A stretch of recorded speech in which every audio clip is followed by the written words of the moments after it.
తెలంగాణ కాంగ్రెస్లో లుకలుకలు గుబులు రేపుతున్నాయి.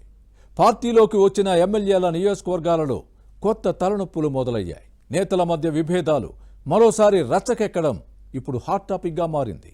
మరి పార్టీలో ఇంటర్నల్ గొడవలకు అధిష్టానం ఎలా చెక్ పెట్టనుంది?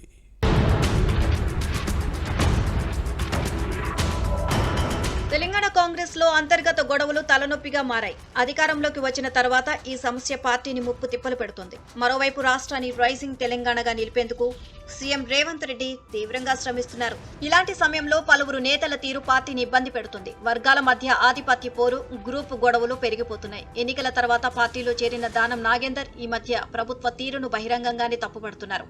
ఈ క్రమంలోనే GHMC zonal commissioner, town planning అధికారులపై ఎమ్మెల్యే దానం నాగేందర్ అసహనం వ్యక్తం చేయడం తీవ్ర చర్చనీయాంశమైంది. అధికార పార్టీ ఎమ్మెల్యే అయ్యుండి కూల్చివేతలను అడ్డుకోవడంతో దానం వీడియో సోషల్ మీడియాలో వైరల్ గా మారింది.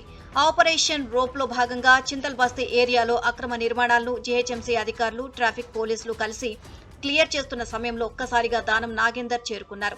జీహెచ్ఎంసీ అధికారులకు తనదైన శైలిలో సీరియస్ గా వార్నింగ్ ఇచ్చారు. నోటీసులు లేకుండా ఎలా కూల్చివేతలు చేస్తారని నిలదీశారు. కూల్చివేతలు ఆపకపోతే law and order problem create చేస్తా అంటూ వార్నింగ్ ఇచ్చారు. ఎక్కడి నుంచో బతకడానికి వచ్చి మమ్మల్ని బతకనివ్వరా, కూల్చివేతలు ఆపకపోతే బండి ముందు కూర్చుంటా అంటూ దానం అధికారులు హెచ్చరించారు.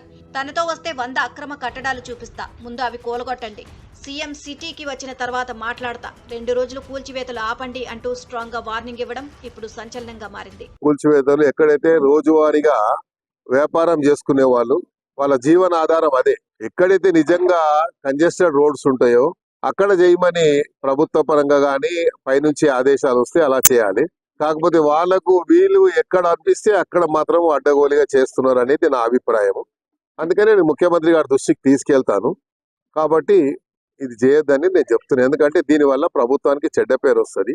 నేను హైదరాబాద్ లో పుట్టి పెరిగినోని, హైదరాబాద్ లో ఉన్నోని, నా జీవితం అంతా రాజకీయ జీవితం అంతా హైదరాబాద్ లో మొదలైంది. మరి హైదరాబాద్ లో పుట్టి పెరిగిన వాడిగా నా జవాబుదారీగా ఉంటది. పుట్టి నా నియోజకవర్గానికి నేను పరిమితం కాదు, నేను రాష్ట్ర నాయకుడిగా ఎదిగిన వాడిని. మరోవైపు పటాన్చేరు కాంగ్రెస్ లో విభేదాలు భగ్గుమన్నాయి. ఎమ్మెల్యే మహిపాల్ రెడ్డి, కాటా శ్రీనివాస్ వర్గీయుల మధ్య ఆధిపత్య పోరు తారాస్థాయికి చేరింది.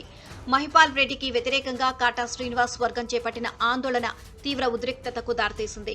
సేవ్ కాంగ్రెస్, సేవ్ పటాన్చేరు అంటూ నినాదాలు చేస్తూ రోడ్డుపై బైఠాయించారు. మహిపాల్ రెడ్డి దిష్టిబొమ్మ దహనానికి ప్రయత్నించగా పోలీసులు అడ్డుకోవడంతో ఒక్కసారిగా ఉద్రిక్తత నెలకొంది. మహిపాల్ రెడ్డి ఏకపక్ష నిర్ణయాలు తీసుకుంటున్నారని కాటా వర్గం ఆరోపిస్తోంది. క్యాడర్ను పట్టించుకోకుండా బీఆర్ఎస్ నేతలకు ప్రాధాన్యమిస్తున్నారనేది కాటా వర్గం చేస్తున్న ప్రధాన విమర్శ. బీఆర్ఎస్ నుంచి గెలిచిన గూడెం మహిపాల్ రెడ్డి గతేడాది జూలైలో కాంగ్రెస్ లో చేరారు. అప్పటి నుంచి పాత, కొత్త గ్రూపులుగా విడిపోయారు. అధికారుల పోస్టింగ్ విషయంలోనూ ఎమ్మెల్యే కాటా శ్రీనివాస్ మధ్య అభిప్రాయ భేదాలు ఉన్నాయి. పలుమార్లు గాంధీ భవన్ వేదికగా కూడా మహిపాల్ రెడ్డి, కాటా శ్రీనివాస్ గౌడ్ అనుచరుల మధ్య గొడవలు కూడా జరిగాయి. ఈ క్రమంలోనే జరిగిన తాజా ఘర్షణ ఉద్రిక్తతలకు దారితీసింది. ఎమ్మెల్యే మహిపాల్ రెడ్డి బీఆర్ఎస్ శ్రేణులను ప్రోత్సహిస్తూ కాంగ్రెస్ నాయకులను అణగదొక్కే ప్రయత్నం చేస్తున్నారని కాంగ్రెస్ నేత శ్రీనివాస్ రెడ్డి ఆరోపించారు. మా కాంగ్రెస్ పార్టీ కనుగొని మా కాంగ్రెస్ పార్టీ వచ్చింది, మేము స్వాగతిస్తున్నాము.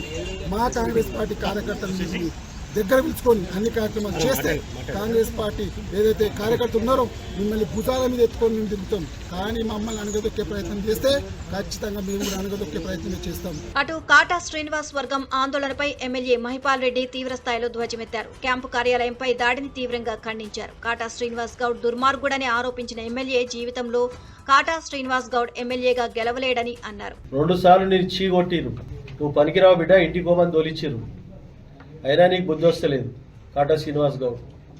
ఈరోజు ఇవన్నీ చేస్తే నువ్వు గొప్పడవు అవుతావు అనుకుంటున్నావు, కానీ నువ్వు గొప్పడవు కావు, జీవితంలో పనికి రాకుండా పోతావని చెప్తా ఉన్నావు. 2 సార్లు ఓడిపోయినా మంచి ఆలోచన చేయి. ఇలా ఇతర పార్టీల నుంచి వచ్చిన నియోజకవర్గాల్లో నేతల మధ్య సఖ్యత లేకపోవడం వర్గ పోరుకు దారితీస్తుంది అంటున్నారు. కాగా పటాన్చేరు వర్గపోరుపై టీపీసీసీ అధ్యక్షుడు మహేష్ కుమార్ గౌడ్ సీరియస్ అయ్యారు. మహిపాల్ రెడ్డి మాటలను తీవ్రంగా పరిగణిస్తున్నామని అన్నారు. తమ పార్టీలో కొత్తగా చేరిన ఎమ్మెల్యేల నియోజకవర్గాల్లో కొంత సమస్య ఉందన్న ఆయన తాము వేసిన కమిటీ అన్ని విషయాలను అధ్యయనం చేస్తుంది అన్నారు. పార్టీలో ఉన్న సమస్యలను పరిష్కరించుకుంటామన్నారు. పార్టీలో అంతర్గత కుమ్ములాటలు, కొట్లాటలు బయటపడడం కాంగ్రెస్ పెద్దలకు తలనొప్పిగా మారింది. తెలంగాణ అభివృద్ధి కోసం సీఎం రేవంత్ తీవ్రంగా కృషి చేస్తుంటే కొందరు నేతలు ఇలా బాధ్యతారహితంగా వ్యవహరించడంపై తీవ్ర విమర్శలు వెల్లువెత్తుతున్నాయి.